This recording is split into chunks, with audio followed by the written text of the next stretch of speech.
All right, well, welcome everyone. I'll call to order this meeting of the Germantown Board of Zoning Appeals. This meeting has been given public notice in accordance with section 19.83 and 19.84 of the Wisconsin statutes in such form that will apprise the general public and news media of the subject matter that is intended for consideration and action. Madam Clerk, if you would be kind enough to call the roll for us. Chair White. Present. Edward. Don't see Tim Edwards. Okay. No Tim Edwards. Jim Hansen. Present. Christine Huber. Here. Kevin Shordrun. And then Jeff Knopf is here as well. He's an alternate, correct? Correct. Correct. Okay, thank you. All right, and Mr. Knapp, with 4 regular members here, you're welcome to listen, to deliberate, to interact, but because as an alternate member and we have a quorum, your vote, you won't vote. Understood. Okay. Thank you. Sure. I do see that Tim Edwards is present now as well. So Oh, I see him, all right. see him on virtually, so. All right. Our first order of business is the minutes from our last meeting. Has everyone had an opportunity to review those? In that case, the chair would entertain a motion if there is one. So moved. What's the motion? If I could, All right. if I could suggest one change. Oh, please. On the last page, the motion to adjourn was Hanson and Knope. I had left early in the meeting, so I'm not sure who might have seconded that. I will. Oh. Look back at my notes. Thank you. All right. Well, subject to that, what would you like to do? Should we approve them? We don't know what the amendment will be. It's difficult to approve them as amended. Why don't we table these minutes until the next meeting? And then we can, once we know what the amendment is, we'll be able to vote at our next meeting. That makes sense to everyone? All right. With no objection, that's what we'll do. All right.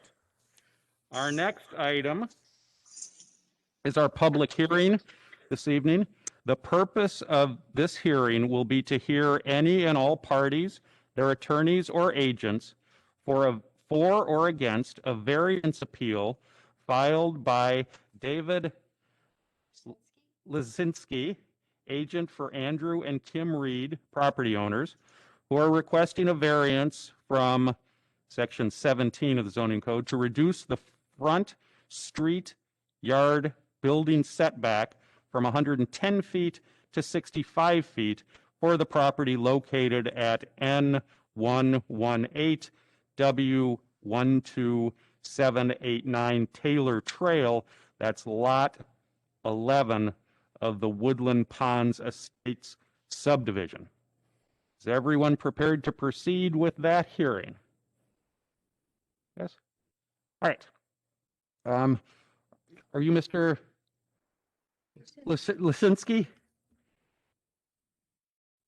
All right. Well, I have a recollection that you've been before us before, and so you kind of know how this goes. But as I always do, I always give our applicants, our appellants, the opportunity to allow Mr. Retzlaff to go first to sort of give the board an overview of what the zoning ordinance is and what is the nature of the appeal. Now, I know you've done one of these before. It's entirely up to you if you would like him to go first or if you would like to go first. Okay. Mr. Retzlaff, with that said, if you would raise your right hand. Do you solemnly swear the testimony you're about to give in this matter will be the truth, the whole truth, and nothing but the truth, so help you God? All right, great. If you could kind of give us the village's perspective on what the zoning code says and Yes. what the village apprised the applicant of. For the record, Jeffrey Retzloff, zoning administrator for the Village of Germantown. In February of this year, I advised the applicant, Mr. Lashinsky, to submit a variance application for his request to reduce the front street yard setback from 110 to 65 feet for Lot 11 of the Woodland Ponds Estates subdivision located at N 118 West 12789 Taylor Trail. The lot is located in the Woodland Ponds Estates subdivision, as shown on the screen. The Woodland Ponds Estates subdivision is the area predominantly to the lower right. But this particular lot is actually accessed through the Harvest Hill subdivision located to the left on the screen. The subject property is highlighted in red. And I did highlight the adjacent lot number 10. You may recall that we processed a variance application for this lot last year. I believe it was in June, for a similar type of variance request. Are those the only two lots on the cul-de-sac? No, there's actually a third lot there on a the third? north side of the cul-de-sac. Oh, okay. Up It's at the just off top? the screen. Up at the top of the screen? Yes. Okay. Oh, I see. Yep.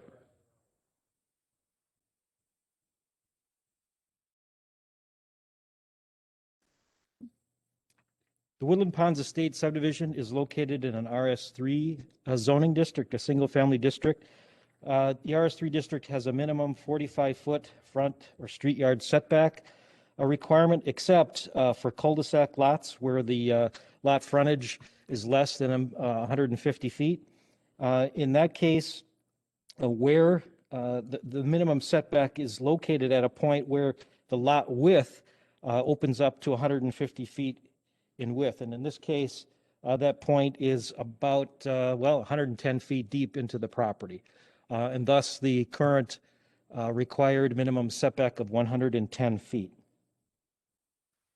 In this case, the owner is requesting a reduction from 110 to 65 feet. These two graphics show a grading on the lot and also a potential footprint location for the potential dwelling on the property. Existing setback on the left and the proposed on the right. The variance request is for 45 feet to decrease the required front yard setback from 110 to 65 feet. And I can respond to any questions that you might have. I know we had one of these before and you just referenced it, but remind me, and it's important that we consider each of these things separately, but remind me what the rationale is for that lot frontage at setback being a minimum of 150 feet. There's some mention in the applicant's materials that the thought is to prevent these flag lots, and I'm the first to admit that spatial, is not my forte, and I have a hard time picturing how this would have anything to do with preventing a flag lot. So if you could either explain that to me or explain what really is the rationale for this particular zoning requirement, I'd appreciate it. Yes, I'm not exactly sure what the intent is with the wording in the application indicating that this is intended to address a flag lot issue. Really, we do have flag lots in situations that are similar to this, and all it requires is that the setback be in the larger portion of the property, beyond the narrow flagpole-ish port, if you will. In this case, it's simply a requirement to provide for adequate separation between dwellings on adjacent properties, and it's arguably doesn't take into account every possible circumstance, but it's intended to essentially push the house back so it doesn't butt right up against the absolute minimum setback requirements on either side yard if the house were moved further in to, in this case, a 45-foot setback requirement. I mean, arguably, you could set the setback at 45 feet and not have this particular type of requirement, and simply let the home shape, design, layout dictate where it is on the property.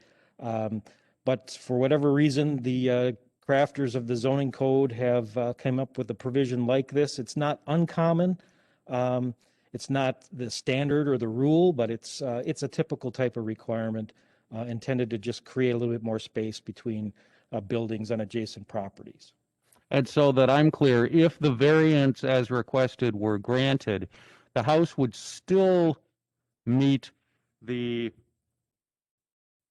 front yard setback, right? I mean, the RS, No, well, you're both front and, well, both, the normal front yard setback is 45 feet, right? yes. If And you're this would be comparing what's proposed to the quote unquote normal or, Right. or regular setback, yes, it would be more than 20 feet more than the standard 45-foot setback. And the side yards have a 20-foot setback requirement, right?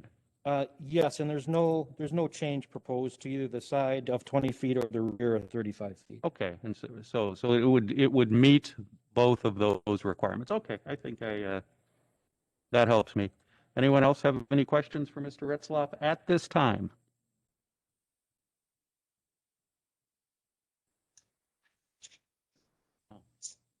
Just checking to see Yep. if anyone else had anything. Okay. Don't see anything. Okay. All right, thank you. Oh, yeah, go ahead. So you talked about the idea, meaning that setback creates a little bit more space between dwellings. Still, isn't that really accomplished by the side yard setbacks? That if theoretically, if it was a normal lot, the side yard setbacks would dictate, and that provides the space between the dwellings. So does Yes. the longer front yard setback? But the minimum setbacks create the building envelope. And from our experiences, more typically, folks construct a home, have an attached garage, and in situations where they're allowed, they want to put up a detached accessory building. And if the existing home is butted right up against both side yard setbacks, in a case of a pie-shaped lot, there's not any room left for anything else along the sides. And that's one sort of consequence of that. But you're right. The minimum setbacks establish a minimum amount of space between buildings, 20 feet on each side. But if you look at the graphic that's shown here, you can see at 110 feet, there's more separation between building and the minimum setback line. So each of the homes on these properties is supposed to be down here according to the standard setback requirements, and then you move them closer up. I mean, it's like two puzzle pieces coming, pie pieces coming closer together. Whether or not that reduction in the separation between buildings is consequential or not, that's up to the individual, I guess, to decide. Does the village have any involvement with the mound system, location, size, setbacks, or is that strictly county? The county enforces those requirements and setback requirements. So no, the village doesn't have any role in it.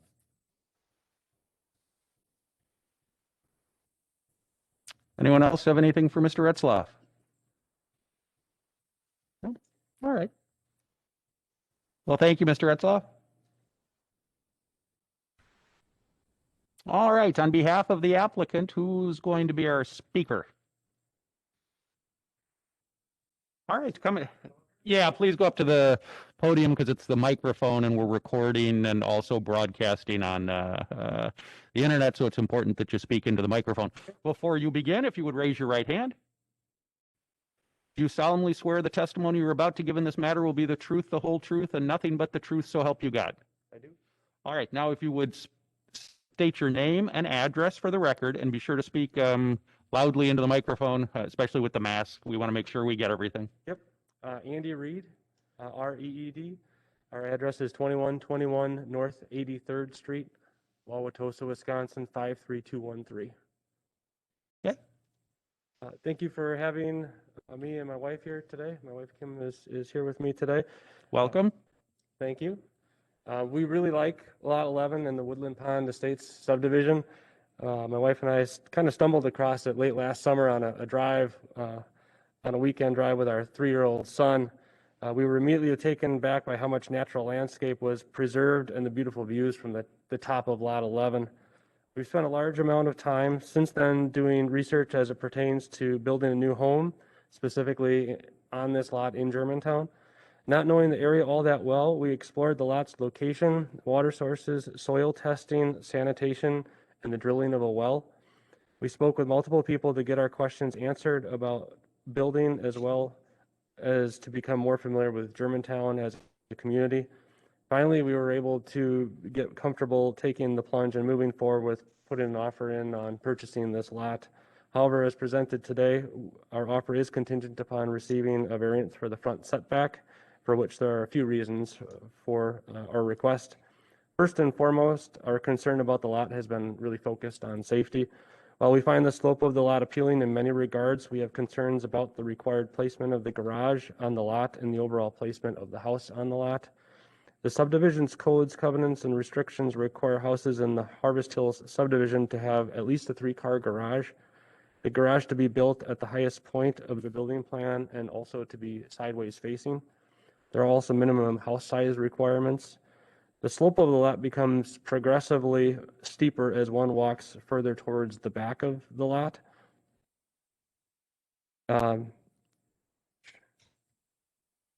And we think that this could result in an uneven, steep slope to the driveway, causing a safety hazard. In addition, we have concerns about the 110-foot setback would position the house too close to the ravine at the back of the lot, also a safety concern with respect to our toddler running around in the backyard. Likewise, the 110-foot setback also places the house fairly close proximity to the mound system, as well as the ravine, which I had mentioned. We aren't experts on mound systems and the placement codes, but it's our understanding that it's undesirable and perhaps a health hazard or health issue to have a mound system too close to the house. Taking into account the subdivision building requirements, the placement of the mound system and the 110-foot setback, we question the ability to build a residence on this piece of property. Therefore, we believed it would be essential for the house to be built further back or further forward at the 65-foot setback. This minimizes the slope of the driveway and increases the distance between the house and ravine, as well as the house and the mound system. Lastly, while visiting Lot 11, it was brought to our attention that the homeowners of Lot 10 also sought and received a variance for their setback from the 110-foot mark to the 65-foot mark. We fully acknowledge that just because one property owner receives a variance doesn't mean that another potential owner will. Each lot in the subdivision has its own unique features that need to be considered. We visit Lot 11 fairly often to walk the land and try to envision how our house might sit on the property someday. It has been fun to watch the neighbor's house under construction. They've gotten pretty far in the last few months. What we have noted is that if we were to build our house at the 110-foot setback, it will look extremely out of place being built so far to the rear of the neighbor's house and so far down the slope. We appreciate your time this evening and thank you for your consideration of our request. We really hope this all works out so that we can move forward with building our house and becoming members of the community.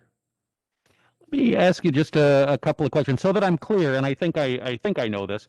The slope of the lot is away from the street. So the street is sort of the highest point and the lot slopes downhill as it moves away from the street, right? Correct. As you get further away from the street, it slopes downward, and then also as we're looking at the lot here, as you move from the left side of the lot to the right side of the lot, it also slopes that direction. That roughly or 45 feet that you're seeking to move the house forward, do you know how much change in elevation occurs over that 45 feet? I don't know the exact number, and I think it does depend on what's your starting point on what side of the house. But I think it ranges from 5 to 10 feet probably. Okay, all right. So it's a pretty it's a pretty steep slope. It's fairly steep. Yeah. Okay. 10 feet. Okay. Okay. Go ahead. Along that point, so the question of where the lot sits in relation to the street, the surrounding grade, so it looks like the grade at the street is about 904. If I look at the contours and elevation numbers. So this plan has I think it's a yard grade elevation on that corner. It says 906. So I was comparing if it's, the 110-foot setback versus the 65-foot setback, what is the difference on the plan? So the elevation at the 100-foot setback at the garage would be 906, it says. And if I flip to the next page, if it's moved up, the yard grade is 908. So that tells me that if the variance is granted, the house would go up by 2 feet.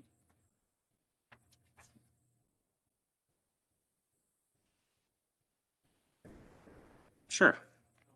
Why don't you, for our viewers online and our recording, if you would come up so that you can talk into the microphone, and then I will swear you in as well.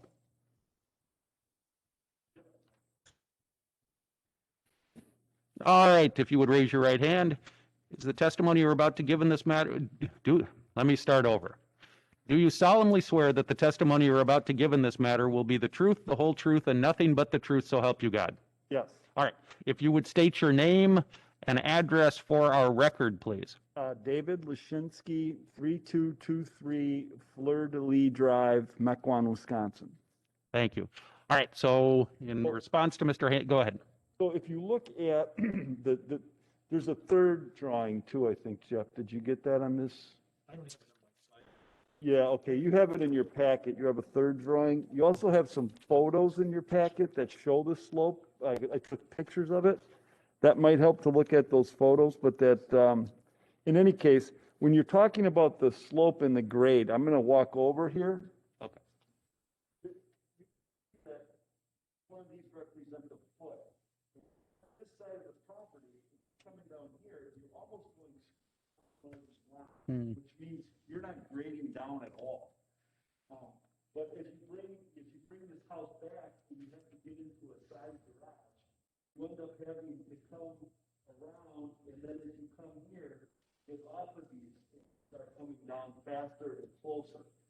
And then you run into this ravine here. These lines are so close together, it's almost a straight drop off. And it's probably, I don't know, 10 foot deep in there. So it does fall very, very quickly when you come to the back. But on the left side of the lot, it falls less quickly because of the way the contour lines run. But if you go to the right side of the lot, you can fall 10 feet in 30 feet. I've got that. Is that, Well, I guess I didn't understand the plan. I thought you were coming in off kind of from the middle to hit your garage. And you're saying you're driving around the outside of it to hit into the garage? Well, the garage door could either have to be here or they have to be here. Right. So you're saying that you're going to be building a driveway in the setback between the corner and the lot line in order to access the garage on the west side? Or is that west or is that south? I guess it's the left side of the picture.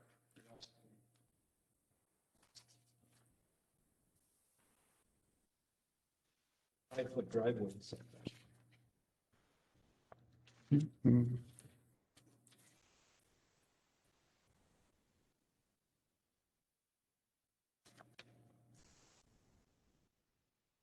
I'm in the wrong folder. I wonder if I can find it.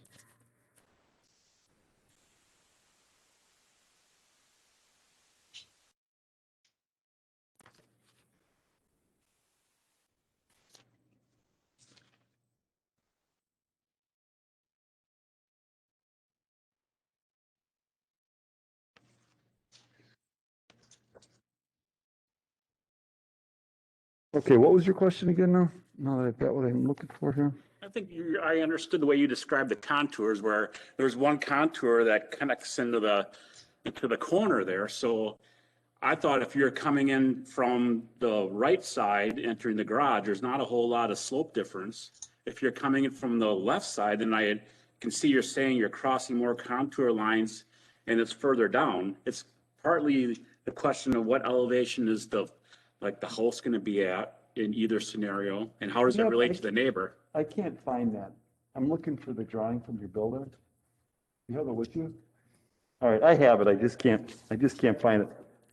No, he's got the numbers on it, and I want to give him the numbers. I can't find it in this folder, but I know I have it.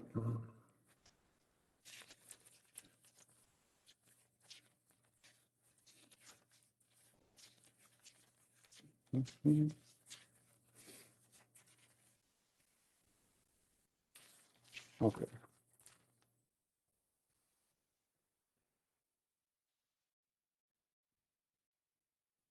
So the reference is at 110, he's got to the top of the foundation, 900 even, and that's at 110.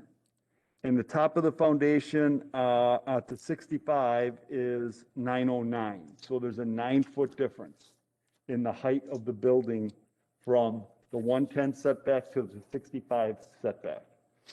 And one of the, if you look at the pictures I brought, one of the things you can see also is, and this is, I have a letter from Sherry, who's the developer, Sherry Wagner, that I would have either read it in or give it to you guys. But she had the same concerns from her standpoint, is that if you build that house down at 110, 10 feet lower than where they want to build it, all you're going to see from the street, because I think the street is, what's the 904 is the street. The top of the foundation would be 900, okay?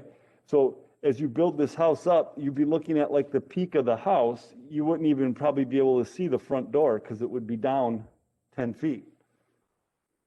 So it's, it creates an unusual situation where the house would be very, very low and really odd looking compared to the neighbors whose is built at that 65 level, if that makes sense.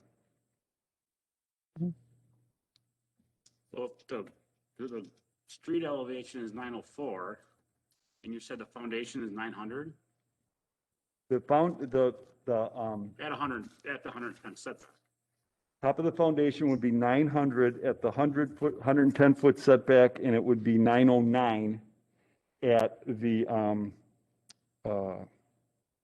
65-foot setback. So if it's 110 feet, is that 4 feet of difference? Like the door would be 4 feet below the street out connection at 110 feet? Is that what you're saying? Because the foundation is 900 and the street is 904?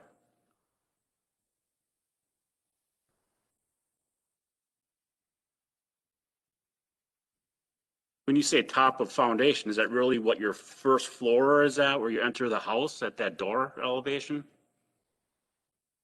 I'm not sure how he marked the top. I'm just looking at his drawings. I don't know if it's at the front door.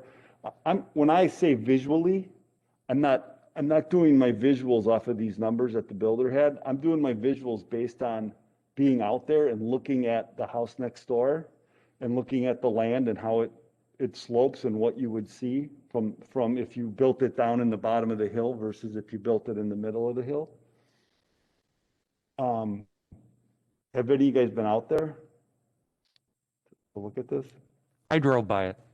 So did you see how the neighbor's house that you approved? Yeah. the Variance, you can see how that one's even low, right? I didn't pay that much attention to it, to be honest with you. I was mostly looking at this lot. I don't recall thinking it was low. It didn't strike me as looking low. No, and it doesn't, but if it was down 10 more feet, Oh, I did think it sloped pretty precipitously. I didn't know what the thought was for fill or how you were going to grade it, but but the slope looked steep to me. yeah, it is steep. And so I know the numbers are on the on these pages that I don't know exactly what they all mean, but I know that the slope is incredibly steep. Well, yeah, because obviously we looked at that other house, and I look back at that because it's relevant, because it's not the same lot, but they're referring back to that other variance, and at that one, they called out on their plan that with the 45-foot, or I think it was 65 feet that it was ultimately passed with, it was a 6% grade, because you're crossing 1, 2, 3, 4, 5, 6 or so contours until you get to the garage. So I don't know, I'd be interested to see what elevation their actual foundation is at. But that house definitely is quite a bit lower than the street grade by looking at the contours. Yeah, this one will be higher than that one. But not if we put it in the backyard at 110 feet. It'd be much lower. And that one, when you look at it now, is about as low as you want it to be. So because of the way the grade does work on that lot, this side will be a little higher because it does go up to the west. But if we started at 110, it would be much lower. Did you have a drawing, something that showed both of the? Oh, do you have that one that shows the aerial? Yeah, the aerial. Put the aerial up once.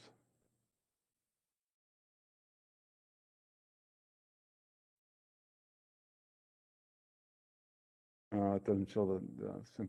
Well, you know, this one's helpful for the mound system.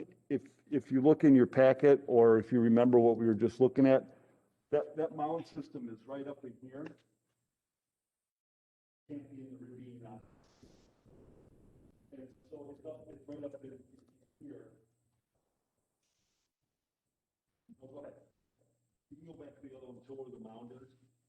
So this is the ravine, and this is that whole wooded area. So the mound is right up in this area here. And according to the people at Washington County, we have to be 15 feet from that mound. And you cannot disturb a mound site. So like when we do the development, our tractors can't drive over that area. We have to cordon it off with caution tape, and everybody's got to drive around it. It can't get compacted soils. And when you go to dig a basement, you end up pulling soils out from all around the area, and you have to drive a tractor all around the area. So not only would the home, I mean, and this is drawn with the home exactly like that. I mean, if you wanted to turn the house and straighten it out, it would be in the mound site. But the problem is just to get this basement dug around here would disturb that mound area. And if that mound area gets disturbed, then it can no longer be used. And we don't have sewer out there, and it doesn't perk for a typical septic system. It's conventional. So a mound system is really the only way to go. And one of the reasons this gets complicated is because when we had those mound systems tested, meaning they went out there, they found areas that were suitable for wastewater. They test all these areas, and then they find one on a lot that's out of the way enough so you can build a house. And when we originally got our plans approved by the planning commission, we had 45 foot setbacks all the way around. Nobody had thought that we got to push those all the way back to that 150 mark. So it was approved that way, and then we got our mound systems tested, and then we put all the mound sites in, and then, it dawned on either, I don't know, it was Jeff or somebody made a change before the thing got recorded, and then all those got pushed back. And so this particular lot is really the worst out of all of them, because it almost makes the lot unbuildable. Because we have to put a 2,300 square foot minimum house in, we have to have a 3-car garage, we have to have side-facing garage. So the footprint of the house has to be a certain size just to meet the requirements that are also recorded. And we can't move that mound site anywhere else on that lot. We were lucky to get a mound site on that lot because of its steepness. So you can see where it creates a serious dilemma for this particular lot, because that mound can't go in the ravine. It can't go at the top of the hill. It really can't go anywhere but right there. So that's kind of the hardship consideration on this. It really does make a big difference on this lot, because that mound has to go there. The mound's not built, is it? No, it's not. It still actually has the caution tape around it. It's not built. No, they don't. Would be the sequencing would you build the mound, right, and then excavate the basement, or what's the normal sequence? Everybody's sequence is a little different. The house next door, lot 10, the one we got the variance for in June, They put the mound in at the same time they did the basement. So they kind of did it all together, but their mound site was way, way back from their house. So it's anybody, it's the builder and the mound builder's call to make together. Logistically, what's the easiest and best way? But this is going to be a challenging site.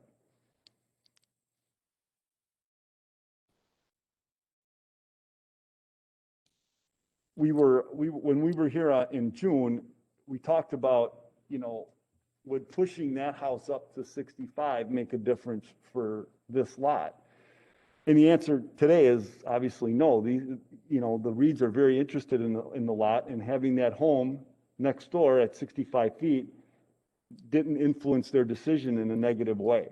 So I think that the variance that you offered to lot 10, and now they're building their home there, it hasn't had a detrimental effect on the neighborhood or the next lot. In fact, they don't have a problem with it at all. They're fine with the minimum side setbacks, and that's working for them. So I mean, I guess as a board, one of the questions you guys had, I remember, was, well, what are we doing to that lot 11?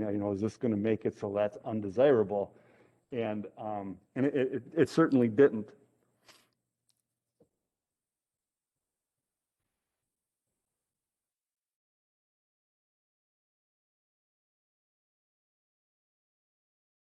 What should I do with Sherry's letter?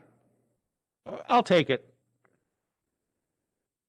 I'll read it as part of well, tell me what it is. What, Sherry is whom?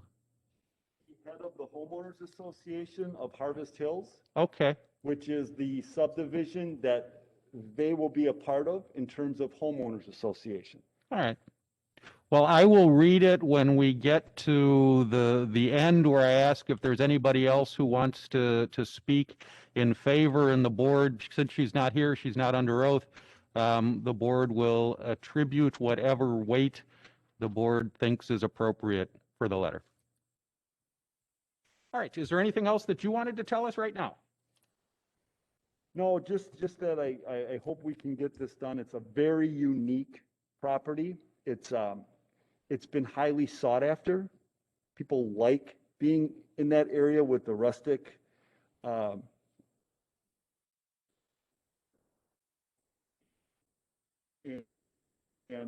slope of the lot allows for a nice big, 2-story walkout basement. And so there's a lot of advantages to having a sloped lot like this. The disadvantages, again, are the safety of the end slope and just the safety of the grade at and away from the house. And I think by moving that house forward, we don't really infringe on anybody's territory, and we make the place safer for everybody. Are you 2-story? Yeah. Well, it's a full basement, and it's a full 2-story in the back. I got. Comparison of heights that you were making earlier. Oh, right.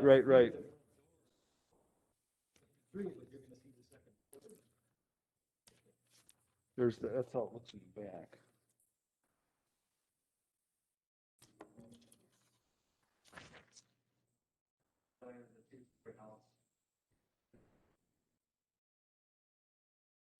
Right, on the high side. Yeah. Can I ask a question? Sure. Can you show again where the garage doors are? Couldn't see before we were. I think they're going to be in this area here, right? Okay. The design of their home is slightly different than this, but it's not completely off track. I don't know what kind of bearing it has. It's very, but it just strikes me that with the layout of the house that's shown, you're coming and having to go around the corner, so to speak, back to get into the garage door. So you're going to have to make sort of a swing out of some sort. And I think what they might end up doing is straightening this out a little bit. parallel to the. More parallel, right? Because we just did a variance request for a home in Harvest Hills where they built the house right up to the setback line, Then they decided to put in a paved area in front of the garage doors. Then they needed a retaining wall. Ran out of room. Hmm. And here, situation, I don't want to say it's similar. On that west side, you've got a wooded area. So are you going to be Well, cutting into those woods to? we cut those trees down. So right now, the only trees, that was all buckthorn. A lot of the buckthorn is all gone, and the only trees that are in there are left are specimen trees. So big oaks, and there's maybe 5 or 10 along that fence line.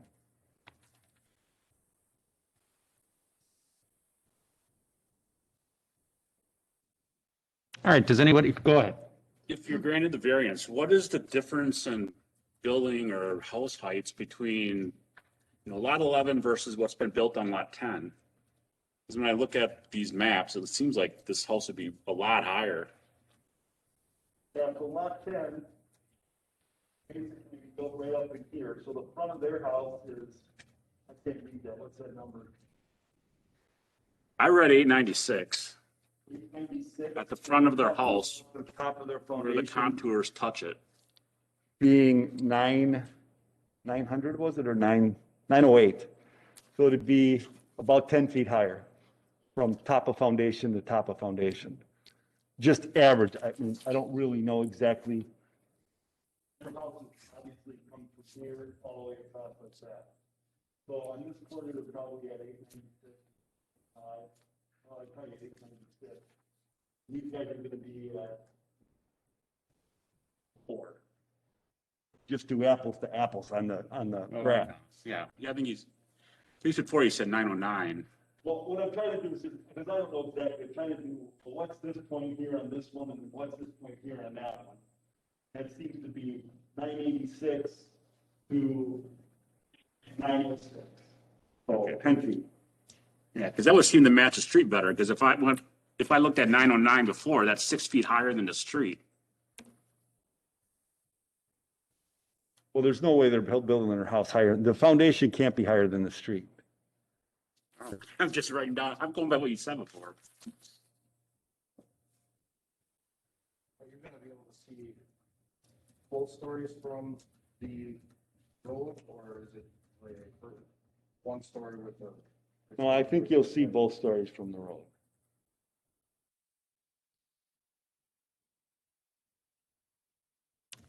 Any other questions? Do we have anybody online that, our other board member online? No? Yeah, okay. All right. Good. Tim or Christine, if you have any questions, just holler for us. Okay, yeah, no questions right now. Okay. All right. No questions. Thank you. Mr. or Mrs. Reed, anything else that you want to tell us? No?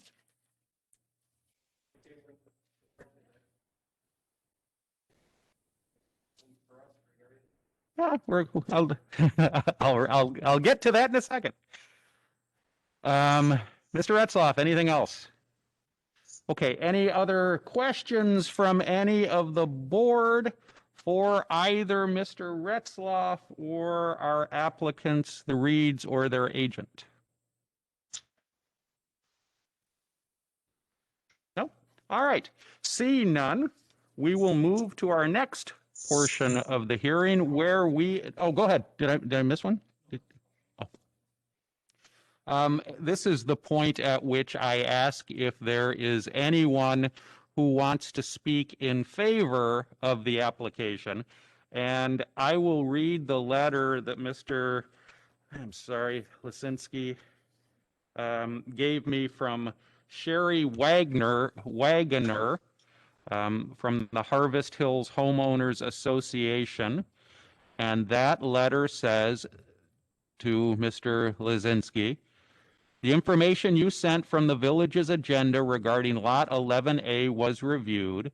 The Harvest Hills HOA does not see any issues with moving the front setback for Lot 11A from 110 feet to 65 feet if the house meets all other setback requirements.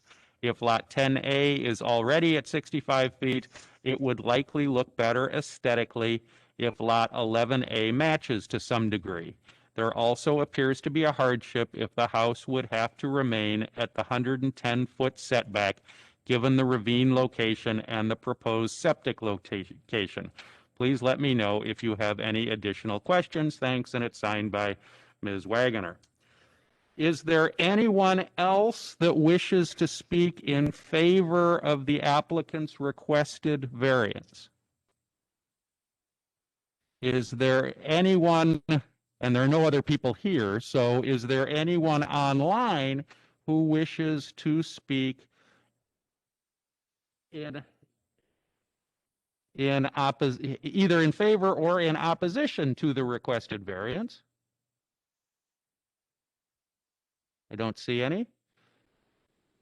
My last question is there anyone else that would like to be heard on this requested variance who wants to speak but is neither in favor nor opposed? All right. Seeing none, it is my intention to close the hearing, and I want to give the board members one last time before I do that to ask any questions, or just fair warning, as they say in an auction, that I'm about to close the hearing. So now is your chance if you have any other questions. No? All right.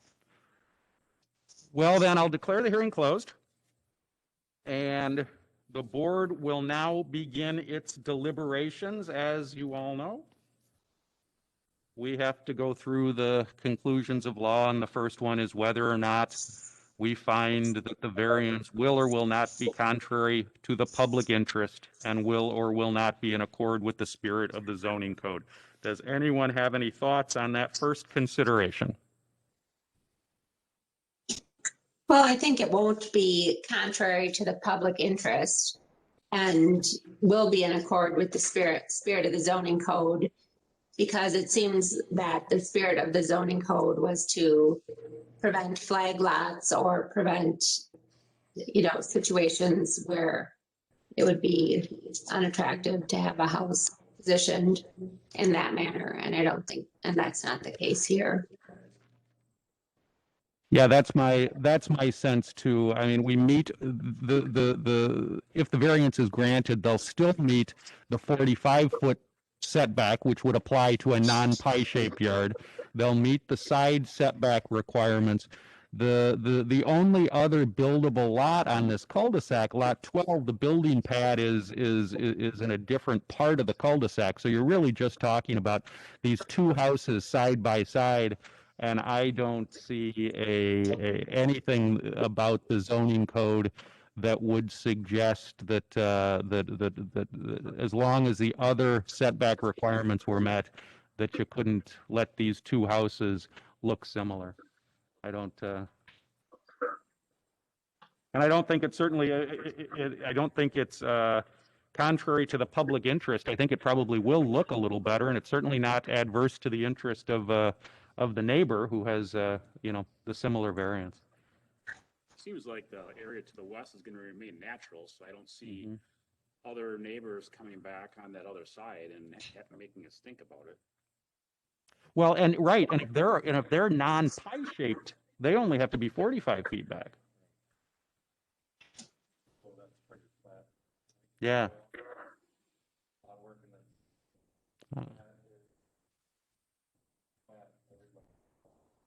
Everybody west, yeah.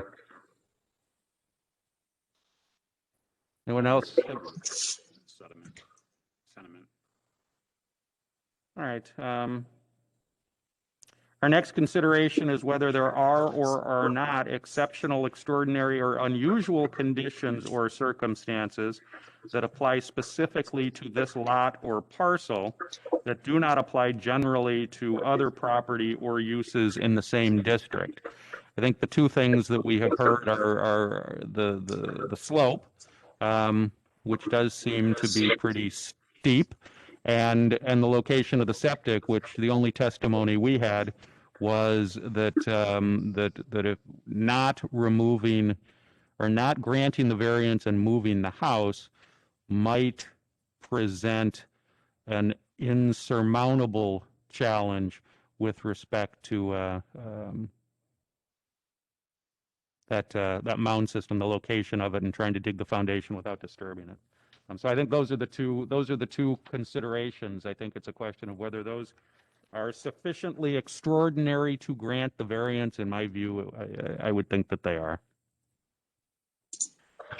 I agree with your view on that. I think the shape and the grade of this particular lot creates those situations. I agree also.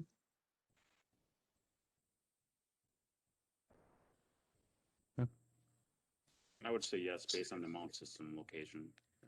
Do you have other restrictions on house size, garage configuration? That's where the mount system's got to go. Then that's, in my mind, the extraordinary circumstance. Okay. Our next consideration is whether the variance is or is not necessary for the preservation and enjoyment of substantial property rights possessed by other properties in the same district. Anyone have any thoughts on that? Say in order to have sewer service, you need a mound system, and in order to have the mound system, you have to move the house. Well, in my mind, that raises a question, like how far would they have to move the house in order to create the mound system that meets separation requirements? Do they need to move it 45 feet? Could they move it 20 feet? I mean, you could grant the variance and say, yeah, they're going to move it to the 45 feet up, or you could deny the variance and say, well, you could move the house further enough north to make the septic system work, but you maybe don't need to go all the way up to the requested. So, I mean, that's a consideration. Yeah, I agree with the first part, certainly, that if the location of the mound system, the required location of the mound system, would prevent this house from being built, or effectively prevent it from being built in accordance with the zoning code, then I think that certainly means that the variance is necessary to preserve the right of the property right, which is to build a house. To your point about, I don't know if one of our considerations is whether we are required to grant the least restrictive variance, and we're required to sort of amend the application in order to make it the least, possible variance that we would find to be appropriate. I don't know that's. I don't think anybody's ever told us that. I don't think the village attorney has ever told us that. And I think, to my way of thinking, the application either rises or falls on its own merit. That if they can't prove that they're entitled to the variance they request, they don't get it. But so on this point, I would say, on this one, I would say that it is necessary for the preservation and enjoyment, and it all is the mound system. Anyone else have? And I welcome, anybody with a contrary opinion. Please speak up. I can be persuaded. We're deliberating. We're not voting yet. I mean, I agree that the mound system is something that is needed, to enjoy property rights, to be able to build on this lot. It seems like, it's going to be a requirement to have a variance if you want to have a mound system and not run into, potential safety issues, even with having a house that close to the mound system. Okay. Yep. I think that's the point. Could, right.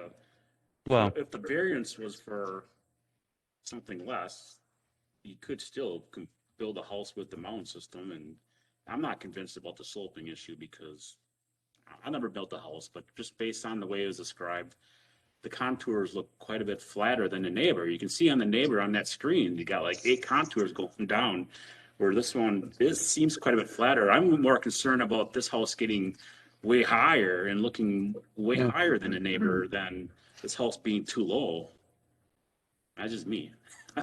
I just didn't quite get all that. So are you saying that possibly the variance should only be at maybe 75 feet or 80 or 90 or something? I don't know, I guess I'm not convinced that we can, it's either the variance is what the variance is requested for, so I don't think we can say, well, we approve a variance of this, but not this. I mean, they No, asked. you would have to just, They you would asked for have to just 45 reject, feet. you would have to just reject this, but under the logic that they could have their property rights preserved if they just requested a, 80-foot setback or, whatever the case may be.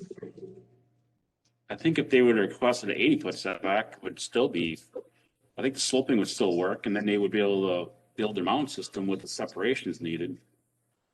Yeah. No, I see that. I see the argument. Yeah, well, my view on that is we just didn't have any testimony on whether an 80-foot setback was doable. So I think that the answer is that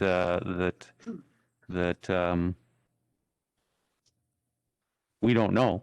And so if you're inclined to vote against this variance, I think that's the thing to do. I don't think we can offer an opinion on what other type of variance we might grant. And at least for me, I don't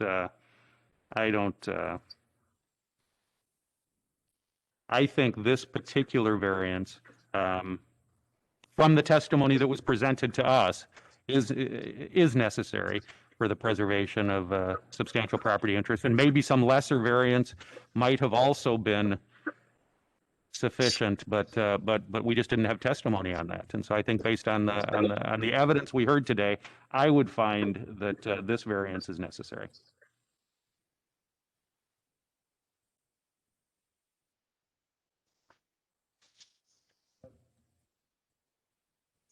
Well, we may have a split on that one, so we'll see what happens when we vote.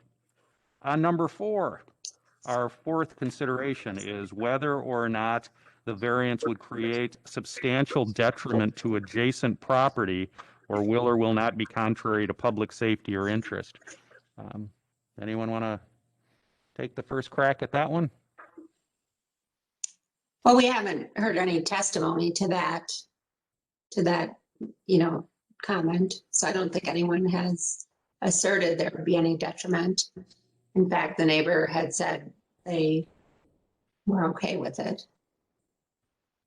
Yeah, that would be my thinking too. And but for it being a pie-shaped lot, they meet the 45-foot and the 45-foot front yard and the 25-foot side yard. So I don't think that the public safety or interest is an issue. And I think there might be something to be said about as long as the other house is 60 feet from the road, this one being situated sort of similarly. I understand the point about the height, but at least being, of a similar depth, I think maybe there is something aesthetically to that.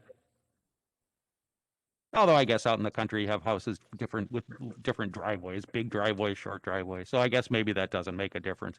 But I don't think there's any detriment to the neighbors. Right. All right.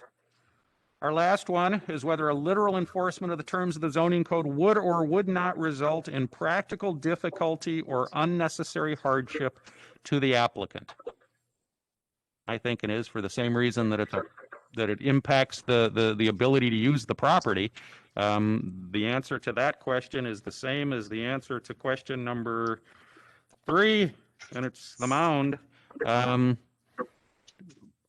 Possibly makes the site unbuildable. Right. I would just add to that too, that if the home was built at the 110-foot distance from the road, the slope of the driveway would be significantly increased. Shortening it to the 65-foot level decreases that slope problem, the driveway leading up to the home. Yep, fair point. All right. Well, those are our considerations. Madam Clerk, did you get enough of our deliberations? All right. Well, then, at this point, I think a motion would be appropriate. If anyone cares to make it. I move to approve the application for variance as presented. The motion having been made and seconded, our Madam Clerk will call the roll. And the motion, of course, is to approve the variance as requested. Huber, Aye. Chaudron, Aye. White, Aye. Edwards, Aye. Hanson, Aye. motion carries. All right, the motion carries. Folks, the variance will be granted, has been granted. That concludes our hearing for this evening. Thank you for coming, and good luck with the house. The cul-de-sac is really nice. It should be a nice neighborhood, and welcome to Germantown. Sure. All right, our next order of business is our next meeting, which our clerk is about to tell us about. Okay. So we do have 3 applications on file right now. 2 of them could go on to the April 14th meeting. And then the additional one that was received today to go on to the May meeting, May 12th. So please look at your calendars. It is helpful for me when I send that note out to everybody, if you'll let me know Oh, I'm sorry. that's okay, what your intentions are for the meeting. That's just very helpful. I'll always tell you if I can't make it. Oh, I might not be able to make you said April 14th? April 14th, yes. I have a trial in Waukesha that in case unless that settles, but somebody has sat in his chair before. Okay. All right. Thank you for saying that in advance. So probably April 14th and May 12th. I know you got a different situation. I understand your situation. Kevin Chaudron is on the ballot for April. So Oh. if he becomes an elected official, he will not be able to serve on this. Yeah. All right. Yeah, so that's where that comes into play. Yep. As an alternate, I have a conflict on April 14th. Okay. Thank you. It's May 12, April 14 or May 12, and then the second one will be May 12. I can go to either of those.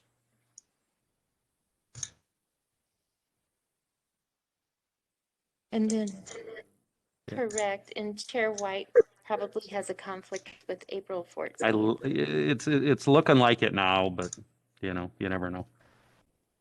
But May 12 would be fine. May 12th may be a very long meeting. Okay. Okay. All right. 2 nights of 5 hours each? Like that kind of meeting? Yes. All Yes. right. Any other business? I don't think so. We don't have anything else on the agenda, so I don't think we're entitled to handle any other business. So at that point, I will entertain a motion to adjourn. Someone, please. And hearing no objection, the meeting is adjourned. Thank you all. Did you say that there's Thank 3 you. 3 applications. Oh, so Thank maybe you. 2 meetings with 3 applications? Correct. Oh, Correct. I Yep. better assume I'm not doing anything later that night. 'Cause it's an hour. That's not that long compared to other ones. If I can't make the 14th, you want to be the chair? Okay. And